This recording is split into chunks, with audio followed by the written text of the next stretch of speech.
Coucou, vous connaissez la nana qui, à 11h30, n'a rien filmé, n'a pas commencé à lire et qui se dit qu'elle va avoir une PLS parce qu'elle doit clôturer sa vidéo de la veille? C'est moi.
Coucou, on se retrouve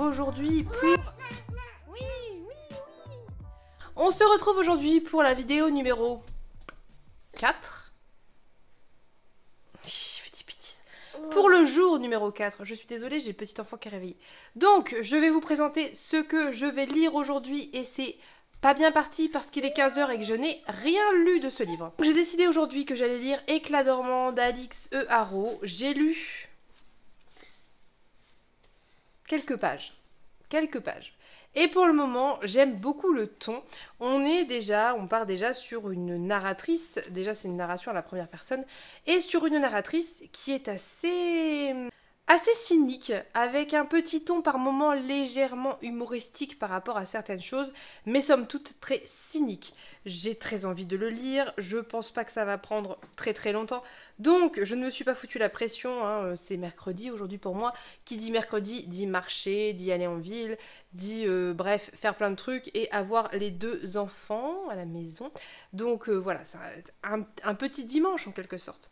Bref, donc ce que je vais faire, je voulais quand même introduire un petit peu ça, vous dire rapidement ce que j'en sais et ensuite je vous laisse et je vais lire. Donc on va suivre un personnage, une jeune femme qui a 21 ans et qui a une maladie apparemment incurable. C'est que son espérance de vie est très courte. Et on est dans une espèce d'obsession de la part de cette jeune femme depuis son enfance pour la Belle au bois dormant. Si j'ai bien compris, il va y avoir un espèce de basculement peut-être fantastique dans cette espèce d'univers, je ne sais pas. Moi ça me tente bien, il faut admettre que le livre est absolument magnifique. Voilà, je suis très curieuse, je sais que Pénélope l'a lu, qu'elle l'avait plutôt apprécié, et je suis très curieuse, je ne demande qu'à découvrir, voilà. Donc, comme je voulais lire l'autrice, j'ai quand même 3 livres d'elle dans ma palle. Je me suis dit que celui-ci, maintenant, pour la journée, ça serait parfait. Ça serait un format parfait, ça se lirait assez vite, puisque somme toute, ça fait... Oui ? Puisque ça fait moins de 200 pages, qu'on est sur quand même... voilà, un truc qui est assez aéré. Je pense que ça peut aller très vite. Donc, je vais faire ça et je vais avancer ça, qui est vraiment une excellente lecture. Qu'est-ce que j'aime l'écriture de cette autrice, cette recherche du juste mot, cette capacité de mettre des mots très simples et très courts sur des émotions qui sont très vraies et que je peux je peux affirmer avoir ressenti. Donc bref, on en reparlera, mais très très bonne lecture. Il me reste 50 pages à lire et je vais quand même attaquer ça parce qu'il est plus que temps que je m'y mette pour aujourd'hui. Et je vous reprends quand j'aurai avancé ma lecture. Donc je vous laisse pour ce premier plan et on se dit à plus tard.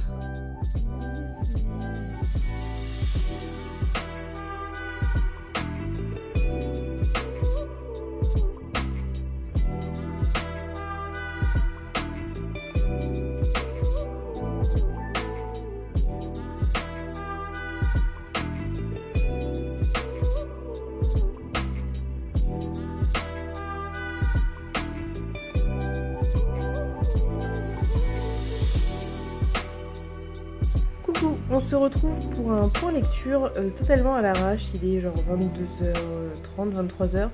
J'ai lu 80 pages, je pense, plus ou moins d'éclat dormant. Et je voulais faire un point quand même parce que j'ai peur d'oublier un petit peu là que je suis dans le vif et j'avais envie d'en parler. J'avais vu quand, avant de le commencer, qu'il y avait quand même des avis assez mitigés sur cette lecture. Alors je me rappelle plus la teneur de ces avis, mais je me souviens que c'était relativement mitigé. Et du coup j'y suis allée sans attente en fait. Ni négative, ni positive, parce qu'il y avait l'avis de Pénélope qui était plutôt positive, donc je me suis dit que ça faisait genre une moyenne quoi. Bref, et donc en fait on suit cette jeune fille qui est condamnée à mourir de par cette espèce de maladie. En gros, la nuit de ses 21 ans, elle se pique le doigt et elle bascule dans une espèce d'univers de conte de fées, genre elle bascule dans l'histoire de La Belle au Bois dormant quoi. Et vraiment avec tout le côté conte de fées hyper exagéré, genre les tenues, les lits hyper confortables, enfin. Et même elle dit, c'est pas cohérent parce que même à l'époque médiévale, ça n'existait pas ce genre de truc, quoi. Donc voilà, elle bascule dans cet autre univers et elle rencontre la Belle au Bois dormant, quoi. Qui, en fait, du coup, grâce à sa venue, a évité de se piquer le doigt.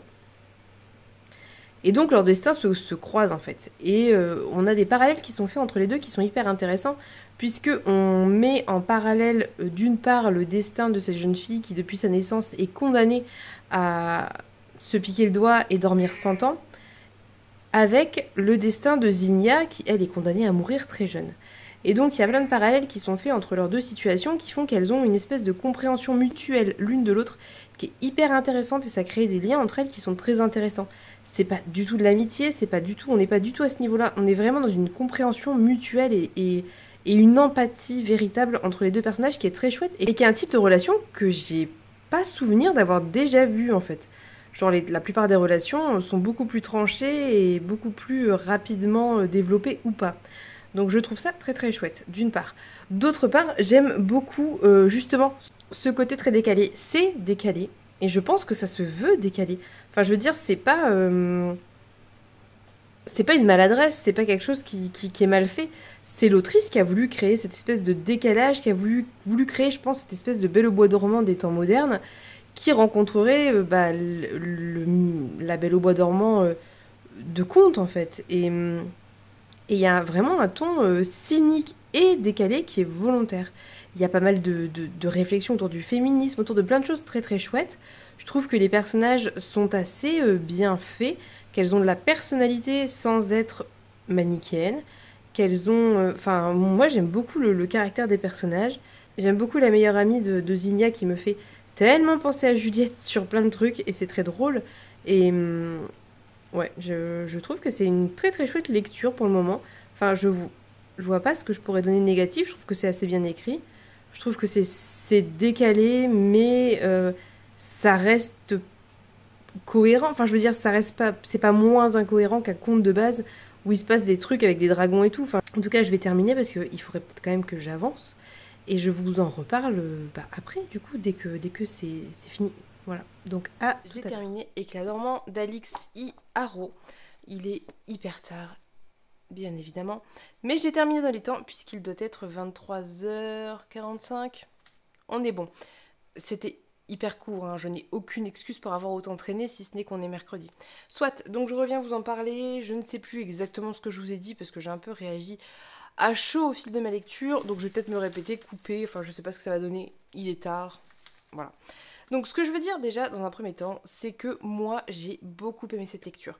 Je n'ai rien lu d'autre de l'autrice. Pénélope a l'air de dire que c'est pas le meilleur de ses textes. Si ça, c'est pas le meilleur de ses textes, elle doit être très bonne, parce que moi, je trouve ça très très bien, très chouette.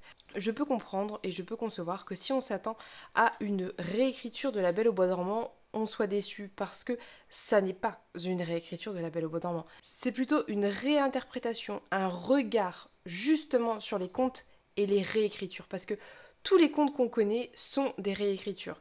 C'est-à-dire que le conte, et c'est ce dont traite le livre en partie, le conte, c'est de la tradition orale. Donc il y a un moment donné, certaines personnes ont mis à l'écrit certaines versions de certains contes. Et donc, on peut trouver, mais au même titre que les récits de mythologie dont je vous parlais il n'y a pas si longtemps, on peut trouver des dizaines de versions différentes d'un même conte.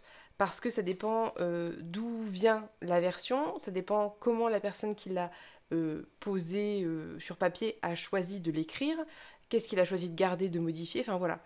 Et donc, ça n'est pas une réécriture de conte. Il y a un regard vraiment volontairement très analytique sur les réécritures de contes. Donc, bref, ne vous attendez pas à trouver l'histoire d'une Belle au bois dormant à proprement parler. On n'est pas tellement là-dedans.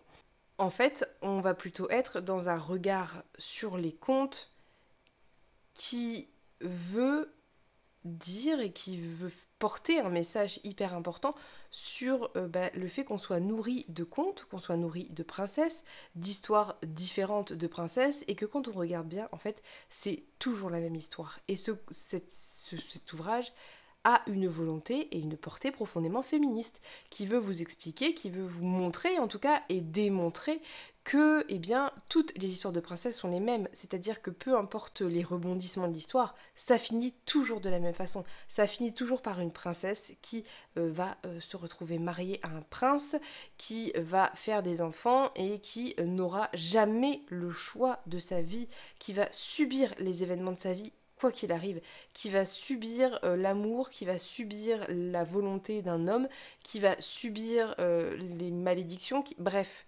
Et c'est ça que ça veut montrer, cette histoire. Et c'est en ça que c'est très bon, à mon sens. On est dans une volonté de porter un regard critique sur ces contes qui nous nourrissent depuis toujours, sur ces rêves qu'on donne aux enfants, et notamment aux petites filles, de princes charmants. Et c'est très intelligent, moi je trouve ça extrêmement intelligent. Et le deuxième, pour moi, grand message de l'histoire, c'est la sororité. La sororité dans ce livre est puissante et incroyable. On a tout un réseau de femmes qui vont se mettre en branle tout ensemble pour s'aider, pour se sortir, pour qu'elles puissent avoir le choix en fait. Pour se sauver les unes les autres, pour changer la donne, pour... voilà, et c'est ça dont parle ce livre en fait. Enfin, pour moi, c'est ça.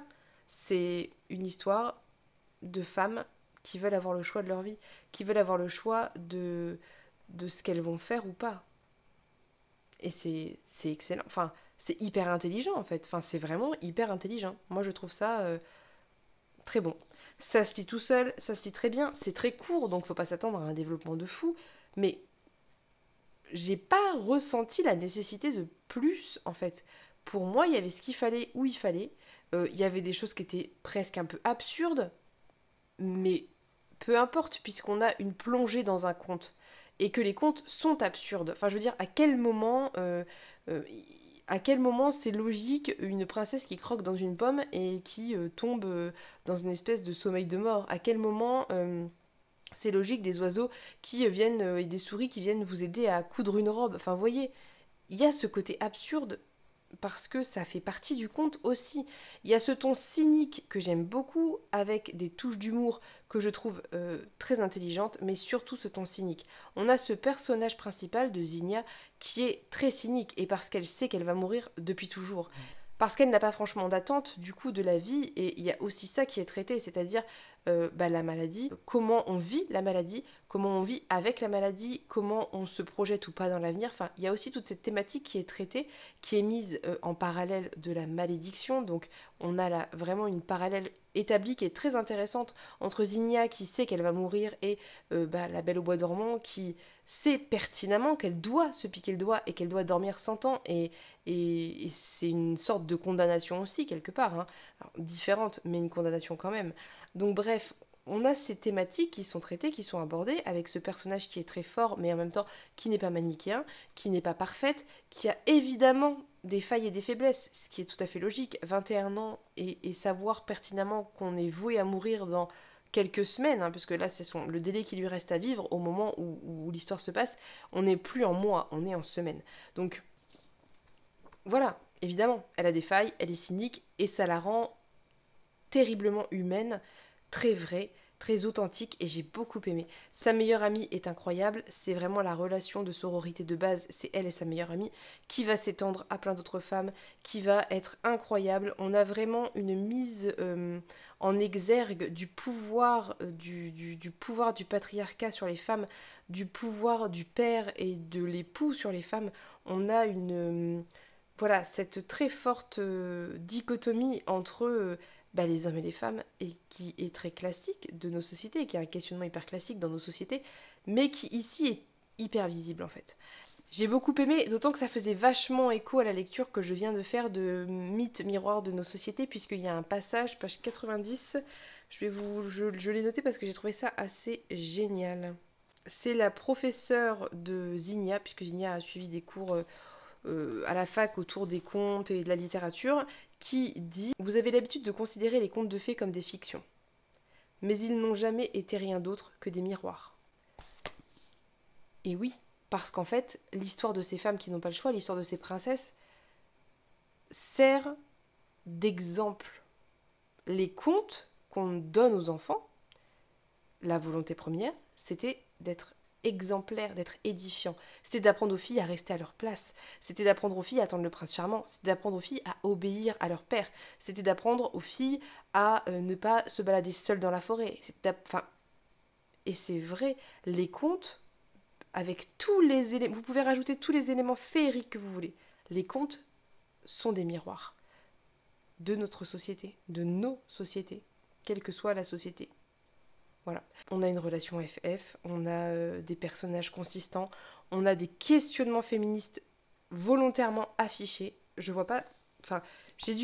bon, si, en fait, je comprends qu'on puisse ne pas aimer parce que je comprends que ça puisse être absurde, je comprends que le côté multiverse puisse être déstabilisant, je comprends qu'on peut trouver ça bizarre, trop court, etc. Mais si on le prend pour ce que c'est, sans avoir des attentes qui soient, trop grandes par rapport à ce que c'est, si on n'a pas les mauvaises attentes, en fait, tout simplement, c'est très bon, c'est très intelligent, voilà.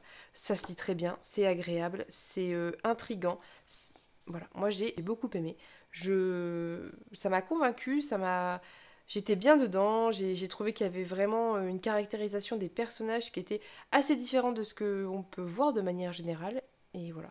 Bref, je vais pas en parler des heures, hein, ça fait 10 minutes déjà. On ne devait pas faire des vlogs de plus de 15-20 minutes. Bref, donc du coup je vais vous laisser, mais sachez juste, je pense que je suis aussi dans cet état d'esprit parce que j'en ai vu des critiques assez dures et que je pense que vraiment c'est une question d'attente en fait. Les attentes n'étaient pas les bonnes. Du coup j'y suis allée un petit peu sans attente, sans trop me rappeler ce que Pénélope en avait dit, mais en me rappelant qu'elle avait plutôt apprécié et j'ai bien fait parce que j'ai adoré. Donc je ne peux que vous recommander la lecture d'Éclat dormant en ayant en tête ce que je viens de vous dire et que ce n'est pas une réécriture à proprement parler, ça a une véritable volonté de mettre en avant la sororité, de mettre en avant des mécanismes patriarcaux, notamment l'usage du conte, qui est un des outils typiques du patriarcat. Voilà, si vous avez tout ça en tête, je pense que vous pouvez apprécier cette lecture, apprécier le ton, le cynisme, apprécier l'écrit pour ce qu'il est, tout simplement. Donc je vais vous laisser pour ce soir parce que je dois lire un petit peu quand même Paternoster et puis je vais aller faire dodo concrètement parce qu'il n'est pas si tôt que ça. Je n'ai pas beaucoup lu aujourd'hui, j'ai un peu peiné. Enfin j'ai quand même lu 50 pages de Paternoster et j'ai lu mon bouquin, mais je n'ai pas lu autant que je l'aurais souhaité, mais c'est la vie. Donc j'espère que cette vidéo vous a plu, n'hésitez pas à me dire ce que vous en avez pensé, n'hésitez pas à me dire si vous avez lu Éclat dormant, ce que vous en avez pensé, si vous avez été déçu et pourquoi, est-ce que c'était une question d'attente ou autre, dites-moi, et puis si vous avez aimé, bien évidemment. Voilà, je vous souhaite une bonne journée, je vous souhaite plein de bonnes lectures, je vous fais plein de gros bisous et on se dit à demain pour une nouvelle vidéo. Bye bye.